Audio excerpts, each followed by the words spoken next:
بس کر دو، خدا کے لیے بس کر دو، رحم کرو مجھ پر، نہیں برداشت ہو رہا مجھ سے اب یہ سب۔ پہلے تم لوگوں نے مجھ سے میرا بچہ چھین لیا اور اب تم لوگ مجھ سے میری سانسیں چھیننے پر تلے ہوئے ہو۔ تکلیف کے مارے میرا برا حال تھا، کوئی بھی دن ایسا نہیں تھا جو میرا سکون سے گزرا ہو۔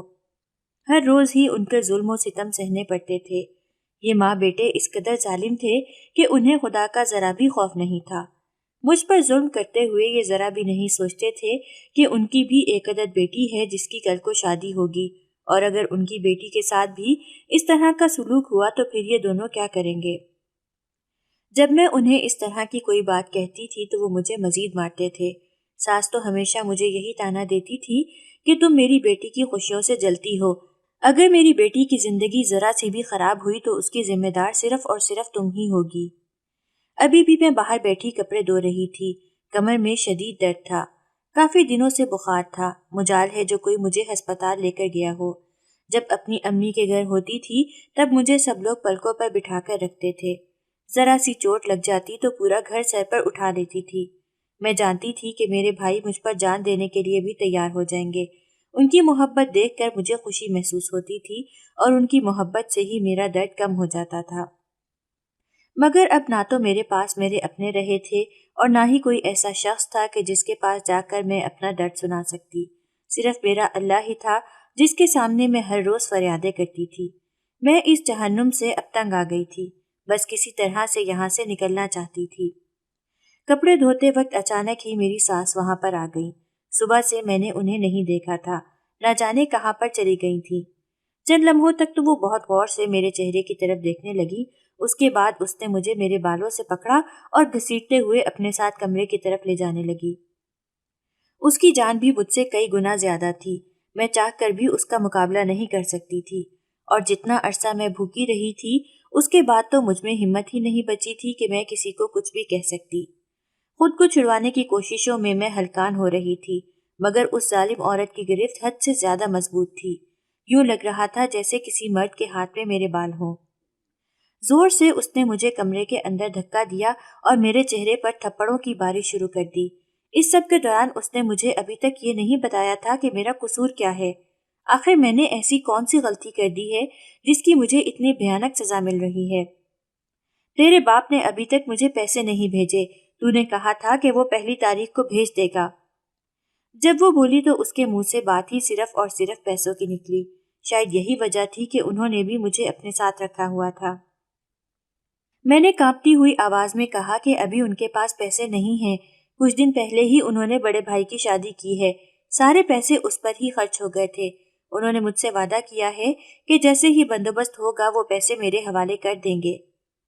تم لوگ ڈرامہ لگا رہے ہو، مجھے پتا ہے کہ تم لوگوں نے ہمیں پیسے نہیں دینے، آنے دو تمہارے شوہر کو، شام کو میں تمہاری شکایت لگاتی ہوں، وہی تمہیں اچھے طریقے سے سیدھا کرے گا۔ اس بار تو میں اسے کہوں گی کہ تمہاری ویڈیو بنا کر تمہارے گھر والوں کو بھیجے تاکہ وہ بھی تم پر ترس کھا کر جلد از جلد پیسے بھیج سکیں۔ ساس کی یہ بات سن کر میں نے تیزی سے نفی میں سر ہلایا اور ان کے قدموں میں گر گئی۔ میرے باپ کی طبیعت ان دنوں بہت خراب رہتی تھی، ڈاکٹر نے انہیں ٹینشن سے دور رہنے کا مشورہ دیا تھا اور تمام گھر والوں کو بھی یہ ہدایت کی گئی تھی کہ وہ ان سے کوئی بھی ایسی بات نہ کریں کہ جس کی وجہ سے انہیں کسی قسم کی پریشانی کا سامنا کرنا پڑے۔ انہیں یہ بتایا گیا تھا کہ وہ اپنے دماغ پر زور نہ ڈالا کریں اور نہ ہی کسی معاملے میں الجھا کریں۔ میں بھی بس اسی وجہ سے ہی خاموش تھی، کیونکہ میں نہیں چاہتی تھی کہ میری یہ حالت دیکھ کر میرا باپ برداشت نہ کر سکے، کہیں ایسا نہ ہو کہ اس کی حالت بگڑ جائے اور وہ… اس سے آگے میں سوچ بھی نہیں سکتی تھی۔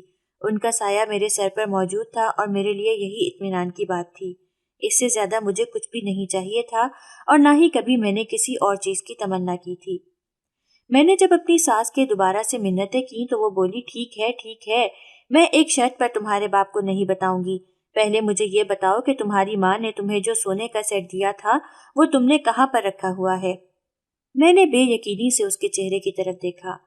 وہ واحد سونے کا سیٹ تھا جسے میں نے چھپا کر رکھا ہوا تھا، اور اس کے بارے میں نے کسی کو بھی نہیں بتایا تھا سوائے میرے شوہر کے، جسے شادی کی پہلی ہی رات میں نے جوش میں آ کر ساری تفصیل دے دی تھی۔ اس وقت میں بالکل بھی نہیں جانتی تھی کہ یہ اپنی ماں کا چمچہ ہے اور مجھے یہاں پر صرف اور صرف نوکرانی بنانے کے لیے لایا ہے۔ میں اپنی ساس کے سامنے مکرنے ہی والی تھی کہ اس نے دوبارہ سے مجھے بالوں سے پکڑ لیا اور چیختے ہوئے بولی، خبردار جو تم نے انکار کرنے کی کوشش کی، میں اچھی طرح سے جانتی ہوں کہ تمہارے پاس وہ سیٹ پڑا ہوا ہے، میں نے کل تمہیں بات کرتے ہوئے سنا تھا۔ اپنی ساس کی یہ بات سن کر میں ہوش کی دنیا میں آئی تو یہی وجہ تھی کہ کل رات اس نے میری بے عزتی نہیں کی تھی اور نہ ہی اس نے مجھے مارا تھا، تو وہ یقیناً اسی وجہ سے تھا کیونکہ وہ اپنا مطلب نکلوانا چاہتی تھی۔ پھر وہ الماری کی طرف دیکھنے لگی، مجھے کہنے لگی کہ تم مجھے اپنے ہاتھوں سے نکال کر دو گی یا پھر میں خود ہی جا کر سب کچھ بکھیر دوں۔ مجھے پتا چل گیا تھا کہ اب بچت نہیں ہو سکتی اور میں نہ چاہتے ہوئے بھی اٹھی اور الماری سے اسے وہ سیٹ نکال کر دے دیا جو میری دادی کی امانت تھا۔ انہوں نے وہ خود پیار سے بنا کر میری ماں کے حوالے کیا تھا اور میری اماں نے وہ سیٹ مجھے دے دیا تھا، ورنہ تو ہر ماں اپنی بہو کو دیتی ہے، مگر میری ماں کی خواہش یہ تھی کہ وہ مجھے دے کیونکہ وہ مجھ سے بہت محبت کرتی تھی، اور میرے بھائیوں نے بھی یہی کہا تھا کہ دادی کی نشانی مجھے ہی ملنی چاہیے۔ ان کی محبت، ان کی چاہت اور ان کی بے تحاشا الفت کے سائے میں اپنے گھر سے نکلی تھی، مگر یہاں پر آ کر مجھے صرف اور صرف ذلت ملی، رسوائی ملی اور وہ تکلیف ملی جس کے بارے میں نے کبھی وہم و گمان میں بھی نہیں سوچا تھا۔ میری سہیلیاں میری زندگی کو دیکھ کر ٹھنڈی آہیں بھرتی تھیں اور مجھے کہتی تھیں کہ ہماری خواہش ہے ہم بھی تمہارے جیسی ہی زندگی گزاریں، تم تو بڑے مزے کر رہی ہو، تمہارے تو بھائی تم سے بہت محبت کرتے ہیں، والدین تمہاری تمام خواہشات کو پورا کرتے ہیں، تمہیں تو کسی قسم کا کوئی مسئلہ نہیں ہوتا۔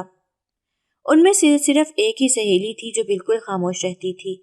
ایک دن جب میں نے اس سے اس بارے میں پوچھا تو وہ ٹھنڈی آہ بھر کر کہنے لگی، نصیب کے بارے میں انسان کچھ بھی نہیں کہہ سکتا، میری صرف اور صرف یہی دعا ہے کہ اللہ تعالیٰ تمہارا نصیب اچھا کرے۔ والدین کے گھر میں تو سبھی سکون سے رہتے ہیں، لیکن اصل امتحان تو اس وقت شروع ہوتا ہے جب بچیاں اپنے آنگن سے باہر قدم رکھتی ہیں اور ایسی دنیا میں چلی جاتی ہیں جہاں پر گڑیاں اور گڈے نہیں ہوتے، بلکہ وہاں پر زمانے کی تلخ حقیقتیں ہوتی ہیں۔ تب اس کی یہ ساری باتیں میرے سر کے اوپر سے گزر جاتی تھی، لیکن اب چونکہ میں نے وہ سب کچھ اپنی آنکھوں سے دیکھا تھا اور برداشت بھی کیا تھا، اسی وجہ سے مجھے اب سمجھ آ رہا تھا اور مجھے اندازہ ہو رہا تھا کہ اس نے جو کچھ بھی کہا تھا بالکل ٹھیک تھا۔ کاش اس وقت سب لوگ میرے نصیب پر ٹھنڈی آہیں بھرنے کے بجائے میرے اچھے نصیب کی دعا کر لیتے تو آج شاید میری قسمت تھوڑی سی بہتر ہوتی اور میں ایک اچھی زندگی گزار رہی ہوتی۔ اور پھر میری آنکھوں کے سامنے ہی اس نے میری دادی کا دیا ہوا زیور نکال لیا اور اپنے ساتھ لے کر نکل گئی۔ میں اچھی طرح سے جانتی تھی کہ یہ زیور بھی وہ اپنی بیٹی کے جہیز میں رکھ لے گی۔ تکلیف کی وجہ سے میں نے اپنی آنکھیں بند کر لی۔ پہلے جسمانی تکلیف ملتی تھی مگر آج ذہنی تکلیف بھی ہو رہی تھی۔ دل کر رہا تھا کہ میں ہمیشہ ہمیشہ کے لیے ختم ہو جاؤں تاکہ اس سب سے جان چھوٹ جائے، مگر اپنی زندگی خود اپنے ہاتھوں سے بھی ختم نہیں کر سکتی تھی، ورنہ آخرت برباد ہو جاتی۔ ایک عجیب سی کشمکش میں مبتلا ہو گئی تھی میں۔ رات کا وقت تھا۔ آج میرے شوہر اور ساس دونوں کا رویہ قدرے بہتر تھا کیونکہ انہوں نے مجھ سے ایک بہت ہی بھاری سیٹ لیا تھا۔ میرے شوہر کی نظر جب میرے کپڑوں پر پڑی تو اچانک ہی کہنے لگا، یہ تم نے کیا پھیکے ہوئے رنگ کے کپڑے پہنے ہوئے ہیں؟ ایک طرف تو تم مجھ سے شکایت کرتی ہو کہ میں تمہاری طرف دیکھتا نہیں ہوں، دوسری طرف تم اپنے حلیے کی طرف توجہ دو، مجال ہے جو کبھی تم نے اپنا ذرا سا بھی خیال رکھا ہو۔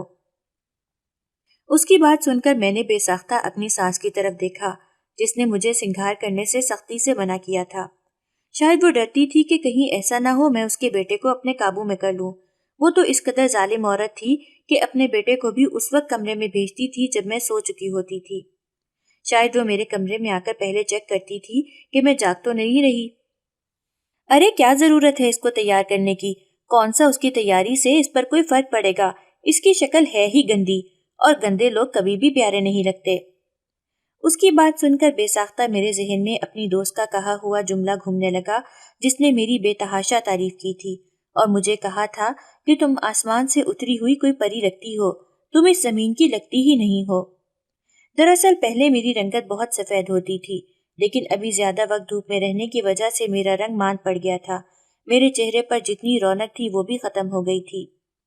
اس رات جب میں اپنے کمرے میں گئی تو میرا دل چاہا کہ آج میں سنگھار کر لیتی ہوں اور اپنے شوہر کی کہی ہوئی بات پوری کر لیتی ہوں، ہو سکتا ہے کہ اسے ہم دونوں کے رشتے پر تھوڑا سا اچھا اثر پڑ جائے۔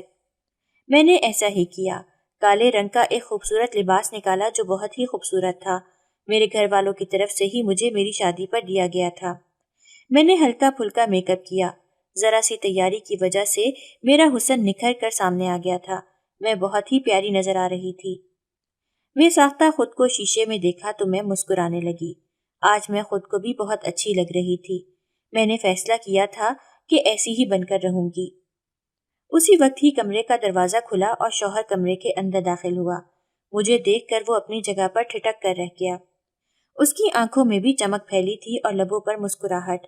وہ یکدم ہی بہت خوش ہو گیا، چھوٹے چھوٹے قدم اٹھاتا ہوا میرے پاس آیا اور میرے کندھوں پر ہاتھ رکھتے ہوئے کہنے لگا، تم بہت ہی پیاری لگ رہی ہو، تمہارا حسن نکھر کر سامنے آیا ہے، بس ہمیشہ ایسے ہی بن کر رہا کرو۔ اس کی ذرا سی الفت مجھے کیا نصیب ہوئی تھی، میں خود کو ہواؤں میں اڑتا ہوا محسوس کرنے لگی۔ شاید اس وجہ سے تھا کہ وہ کبھی کبھار ہی مجھ پر نظر کرم کیا کرتا تھا، اور وہ دن میری زندگی کا سب سے خوش قسمت ترین دن ہوتا تھا۔ پھر اس نے اس رات مجھ سے بیٹھ کر ڈھیر ساری باتیں کی اور مجھ سے وعدہ کیا کہ وہ دوبارہ کبھی بھی مجھے تکلیف نہیں پہنچائے گا۔ اس کی ماں 2 بار اسے کمرے میں بلانے کے لیے آئی تھی، لیکن وہ اپنی ماں کے پاس نہیں گیا۔ مجھے پتا تھا کہ میری ساس اب غصہ ہو جائے گی اور وہ اس چیز کا مجھ سے بعد میں بدلہ بھی لے گی۔ اس کے لیے میں نے خود کو ذہنی طور پر تیار کر لیا تھا، مگر میں بہت زیادہ ڈر رہی تھی، پتہ نہیں اب وہ میرے ساتھ کیا کرنے والی تھی۔ اگلے دن معمول کی طرح میں صبح 6 بجے ہی اٹھ گئی، سب سے پہلے جا کر کچن کا کام کیا اور اس کے بعد گھر کا سارا کام سنبھال لیا۔ اس دوران وہ میرے چہرے کی طرف دیکھتی رہی، چونکہ میرا شوہر آفس جا چکا تھا، اسی وجہ سے اس کی طرف سے میں بے فکر ہو گئی تھی۔ جب مغرب کا وقت ہوا تو میں نے دوبارہ سے سنگھار کر لیا۔ اسی وقت ہی دروازے پر دستک ہوئی۔ میں نے جا کر دروازہ کھولا تو سامنے ہی ایک اجنبی نوجوان کھڑا تھا، جسے آج سے پہلے میں نے کبھی بھی نہیں دیکھا تھا۔ میں نے اس سے پوچھا کہ تمہیں کس سے ملنا ہے تو اس نے عجیب سے انداز میں مسکراتے ہوئے میری طرف اشارہ کیا۔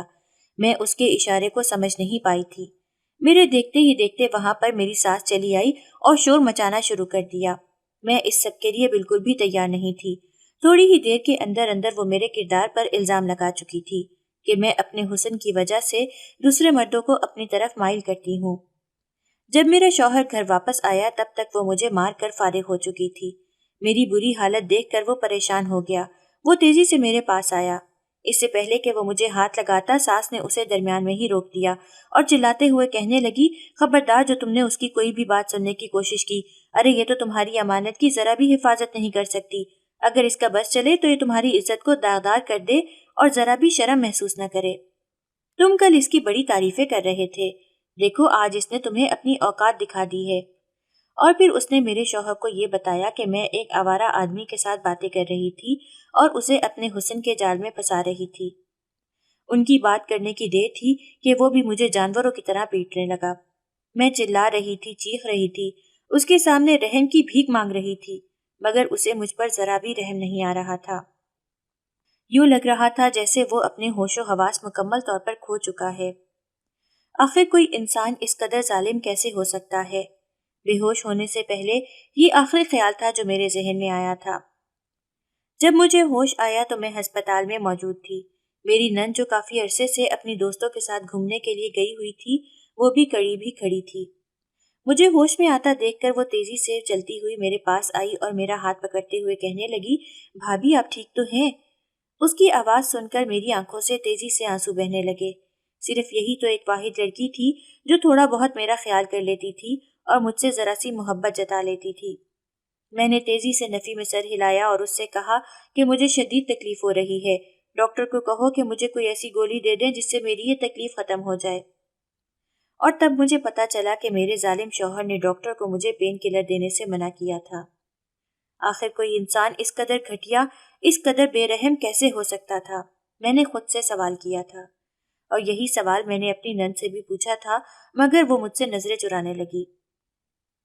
اسی وقت ہی وہ ظالم انسان کمرے کے اندر داخل ہوا اور مجھے ہوش میں آتا دیکھ کر تیزی سے میرے پاس آیا۔ وہ یقیناً دوبارہ سے مجھے مارنے والا تھا، لیکن میری نند بیچ میں ہی آ گئی اور اس پر چلاتے ہوئے کہنے لگی، کیا ہو گیا ہے بھائی، کچھ تو خدا کا خوف کریں، آپ شیطان بنتے جا رہے ہیں، اور آپ اچھی طرح سے جانتے ہیں کہ شیطان کا انجام اینڈ پر ہمیشہ ہی برا ہوتا ہے، اسے ہمیشہ دھتکار دیا جاتا ہے۔ کیا آپ یہ چاہتے ہیں کہ اللہ تعالیٰ آپ کو بھی دھتکار دے؟